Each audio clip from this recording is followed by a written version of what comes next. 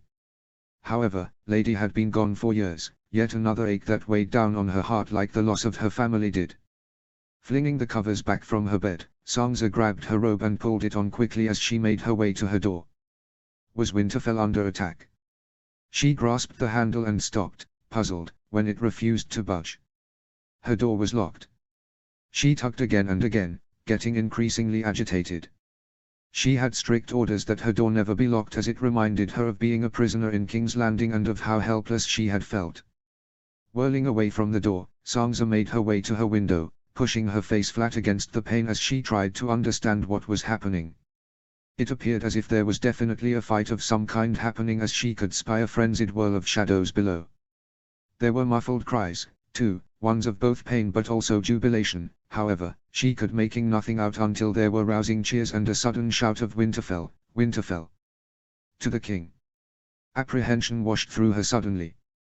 The king! Was Tommen here? But that would not make sense. Tommen would not need to fight his way into Winterfell if he come to visit, without a word mind you, to either his uncle or his grandfather.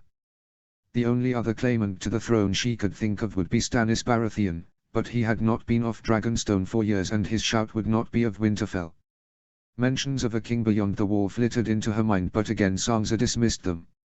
Why would there be cries of Winterfell if any wilderling king had made it over the wall, and surely Jon Snow would have given them some warning if the wall had been breached. A howl rang around the courtyard outside and Sansa's heart skipped a beat before thudding painfully hard in her chest once more. There was a direwolf once more here, Winterfell, and that could only mean another Stark. One of her brothers, because Arya had driven her wolf off in the Riverlands and Nymeria had been lost to her almost as painfully as Lady had been for Sansa. But all her brothers were dead. Her breath came in painful pants then as she strode back across to the door and tugged at it fruitlessly once more. Banging on the sturdy wood, she screamed, "Let me out," over and over again until her voice was hoarse and her throat hurt. Still no one came. Yet she could hear the sounds of many boots throughout the great keep. There were occasional shouts and what sounded like clashes of swords, but no one opened her door. Then someone was suddenly there, wrestling with the door from the outside and cursing as it failed to bow under some hefty kicks. "It's no use," a voice said harshly in a Westerland accent. "Someone's locked the wolf bitch in. No doubt one of those northern traitors who opened the gates. We need to get out of here. Someone will be along for her shortly." Scared now, Sansa retreated to her bed, a heavy candelabra from her dresser clutched in her hands. She had briefly contemplated scurrying under her bed to hide, but had quickly dismissed it from her mind. She was the Stark in Winterfell and she would not cower away in her own castle. "I am a Stark. Yes, I can be brave," she chanted over and over in her head as she ignored the way her limbs shook. She sat there, clutching her makeshift weapon as her ears listened intently to every noise, trying to work out what was going on from every little noise that she strained to hear. Finally, there was the scrap of a key in her lock and she scrambled off her bed rapidly, and hid behind the swing of the door. She might be able to protect herself from whoever had come for her if she had the element of surprise. A man shuffled in with the stench of sweat and the tangy coppery smell of blood clinging to him. She raised the candelabra above her head and was about to rush out and whack him on the head as hard as he could when he called out softly, "Lady Sansa." The northern accent and the low rasp of the voice was recognizable and her breath left her in a whoosh of relief. "Alan," she said, a sob causing her voice to hitch. The candelabra dropped out of her hands and clattered harshly to the floor. "What's this, milady?" he asked, looking at the heavy object rolling a little on the floor. However, Sansa ignored his question. "I was locked in." "Why was I locked in?" "Was it you?" I'm sorry, milady. I feared that someone would come for you to take you hostage, so I made sure they couldn't." "They came," she whispered. "2 Westerlands men came and tried to get in. I thought they might, so did his grace." My primary orders tonight were to make sure you were safe. His Grace, she asked confused. Who is here? Alan grinned then and said triumphantly, I do not wish to spoil the surprise, milady. I was told to get you the moment the castle was secured, which has been now, thank the old gods. He gestured for her to exit her chambers, but she looked down at the robe that she wore and balked at the thought of confronting whoever it was that had Alan so excited in her nightwear. I need to dress, she said. Alan seemed to take in what she was wearing and color flooded into his cheeks. Oh, Step out the room for a second please, Alan, and I will put some proper clothing. She found a gown that laced up the front and was pleased to note that it was the wintry colors of House Stark. She was still unaware of exactly who had taken her castle, but as the Lady of Winterfell, she would attend them in the rightful Stark colors. There were men milling everywhere throughout the great keep, scurrying about with great vigor and many smiles. She and Alan passed with little notice. The courtyard that led to the great hall was a hive of activity, too, and Sansa averted her gaze from the dead bodies that were being carried out. It was the direwolf that noticed her first. It paced in front of the great hall, his great tail swishing agitatedly back and forth as if it were impatient. She stuttered to a halt at the sight of it, and its yellow eyes caught hers for a moment before it was streaking across the courtyard towards her.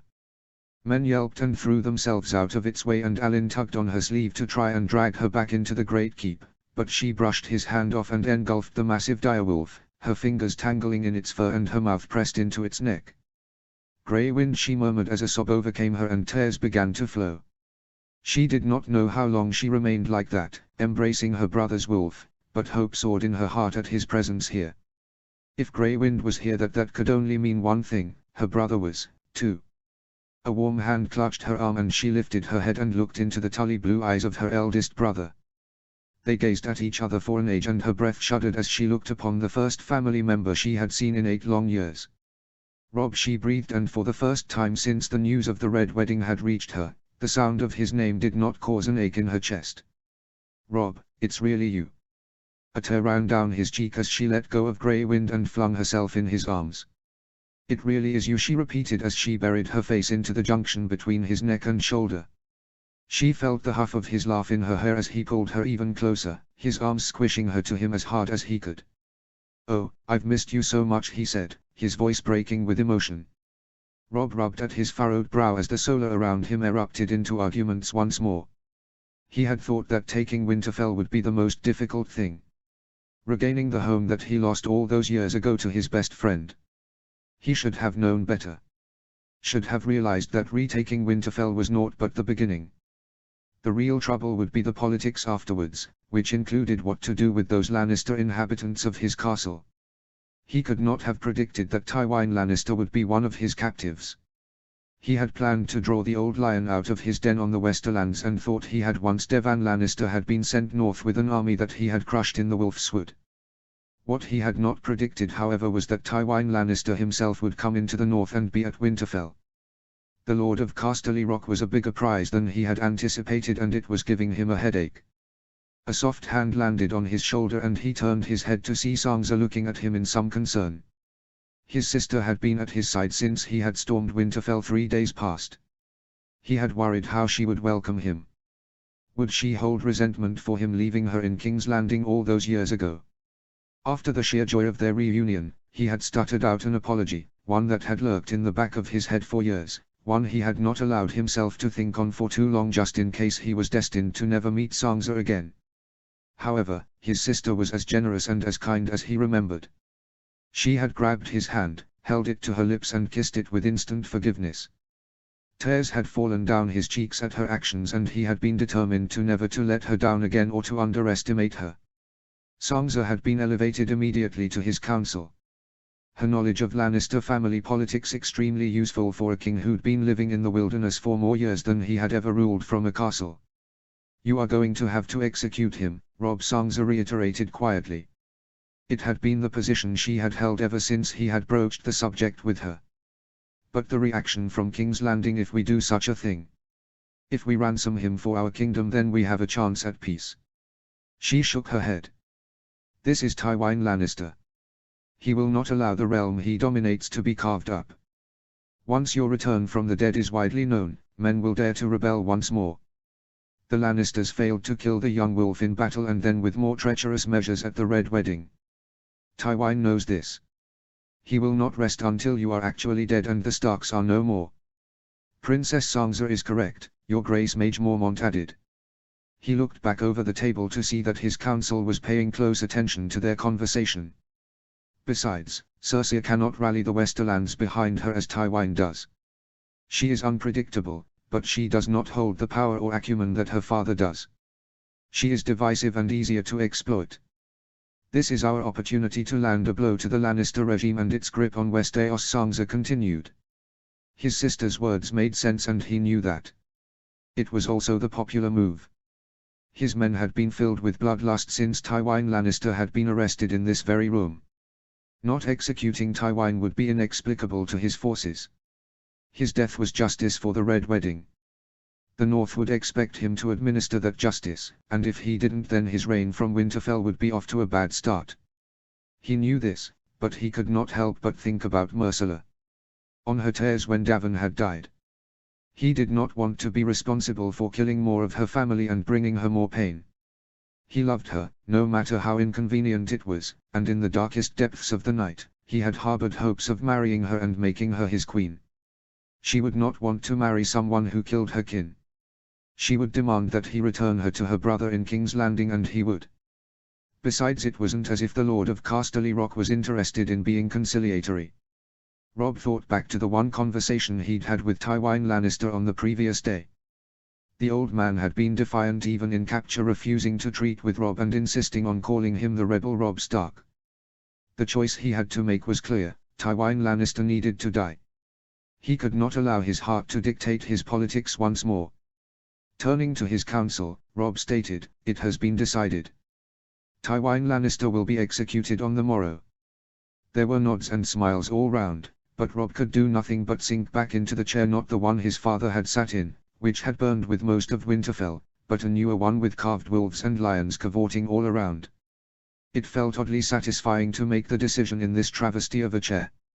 One that claimed houses Lannister and Stark to be allies, nay, family. One that his decision to kill Lord Lannister mocked. Robb waited until the room had cleared of everyone but Sansa before he said, "What of the imp? What should his fate be?" "You're asking me to decide that? It is your decision to make." She looked quizzically at him. "You were the one forced into marriage with him, therefore it is fitting that his fate should be yours," he explained. She squeezed his hand gratefully and he felt a pang of pain at her surprise at him deferring to her. He hated that she even doubted that he would, but his previous actions in the Riverlands would not exactly have filled her with confidence that she was of utmost importance to him.